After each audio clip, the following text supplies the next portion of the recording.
Consolidare gli UTXO. Buongiorno ragazzi e bentornati.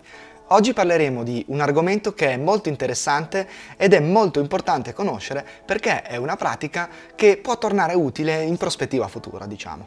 Io però andrò un pochettino controcorrente questa volta, perché ho notato che in questo periodo secondo me si sta abusando di questa pratica, con il rischio che porti più danni che benefici. Parleremo quindi del consolidamento degli UTXO, ma proveremo a vederlo anche da un'altra prospettiva. Diciamo che vorrei valutare insieme a voi gli svantaggi più che i vantaggi, ok? Prima di cominciare però vi chiedo cortesemente di iscrivervi al canale se ancora non lo avete fatto e vi ricordo che se apprezzate i miei contenuti potete offrirmi anche solo un caffè utilizzando il QR code che compare durante il video oppure sfruttando il Lightning address presente in descrizione. Io vi ringrazio davvero tanto perché compiendo queste piccole azioni mi aiutate a portare avanti questo canale di divulgazione. Ma ora dai, concentriamoci sull'argomento. Dobbiamo partire dalle fees che si pagano per inviare una transazione. Abbiamo sempre detto, spero ve lo ricordiate, che le commissioni non vengono pagate in base all'importo da inviare, ma in base al peso della transazione e il peso viene calcolato in byte. Più dati vengono scritti all'interno della transazione, più questa sarà pesante, quindi pagheremo più fee. Può capitare quindi che per inviare il controvalore di 50.000 euro si paghino 2 euro di fees, mentre per mandare 500 euro si paghino 10 euro di fees. Questi sono numeri campati per aria, ma è giusto per farvi capire. Per rendervelo ancora più chiaro possiamo però utilizzare il sito mempool.space, che è il sito di riferimento per vedere lo stato delle fees. Nel momento in cui sto registrando, la situazione è abbastanza tranquilla e possiamo vedere che per poter inviare una transazione con priorità alta dovremo spendere 26 satoshi per virtual byte. Questa è la spesa per un singolo byte, quindi se voi moltiplicate questo numero per il peso della vostra transazione otterrete il costo effettivo. Ora proviamo a vedere una transazione. Ne ho prese due a caso in un blocco, così le analizziamo.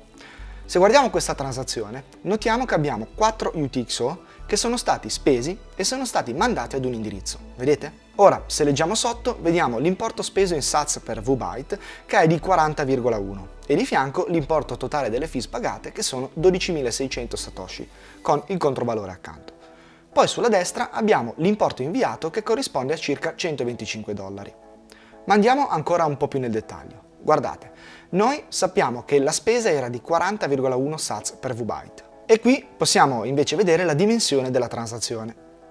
In questo caso abbiamo un peso di 640 byte, ma essendo un indirizzo Segwit abbiamo lo sconto sulle fees, quindi la dimensione virtuale, ovvero il peso effettivo che viene calcolato per le fees, è di 314,5 e se noi facciamo 314,5 per 40,1 sats VByte otteniamo 12.600 satoshi, che è la commissione che è stata spesa per questa transazione. Quindi, ricapitolando, abbiamo una transazione con 4 UTXO in input per un totale di 125 dollari inviati con una spesa di 5,43 dollari in fees. Ora prendiamo un altro esempio, ecco qua. Abbiamo un UTXO in input con una spesa di 40 sats per VByte, quindi praticamente uguale all'altra. Ma guardate l'importo inviato, 1,01 BTC, quindi circa 44.000 dollari. E guardate le fees pagate, 2,42 dollari. Importo trasferito decisamente più elevato, ma meno della metà il costo della transazione. Andiamo nei dettagli e vediamo che il peso della transazione calcolato per le fees è di solamente 140,25 virtual byte. Vedete, la differenza tra queste due transazioni è proprio il peso che va ad incidere sulle commissioni. E la prima transazione che abbiamo visto era più pesante perché aveva più UTXO al suo interno, quindi aveva sostanzialmente più dati, ok? Stando però a questo esempio, quindi dovremo cercare di avere meno UTXO possibili, perché ora che le fees sono basse potete anche non farci troppo caso, ma se in futuro le fees si alzeranno, allora potrebbe, diventare impegnativo effettuare una transazione con più UTXO. Ma siamo sicuri che sia proprio così? Allora, in linea generale, assolutamente sì.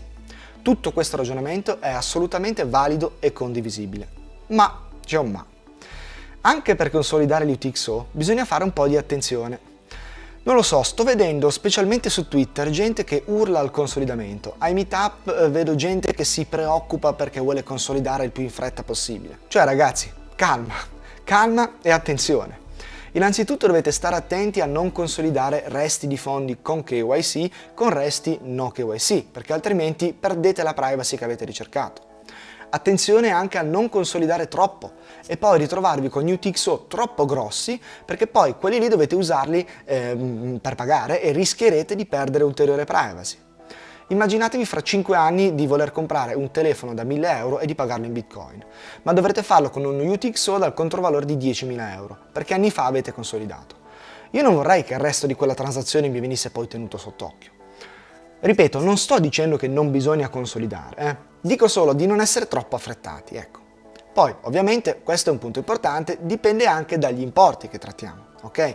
Tutti gli UTXO di piccoli importi è chiaro che possiamo consolidarli, oppure possiamo pensare di spostarli su Lightning Network e magari ricomprare la cifra intera che a questo punto sarà un unico UTXO. Ecco, piuttosto bisognerebbe fare un ragionamento a monte, ovvero valutare bene come fare gli acquisti. Magari invece di fare, che ne so, un acquisto settimanale da 50 euro, potreste valutare di farne uno mensile da 200 euro, in modo tale da avere un solo UTXO e non 4. Tra l'altro, se parliamo di queste cifre, ad oggi è consigliabile utilizzare Lightning, anche per l'acquisto, no? E poi mandarvi i fondi on-chain quando avete raggiunto una certa somma. Insomma ragazzi, tutto questo discorso parte dal presupposto che le fees, a prescindere dagli ordinals, si alzeranno, ok? Si alzeranno nel corso del tempo e quindi si andrà a pagare sempre di più per una transazione on-chain.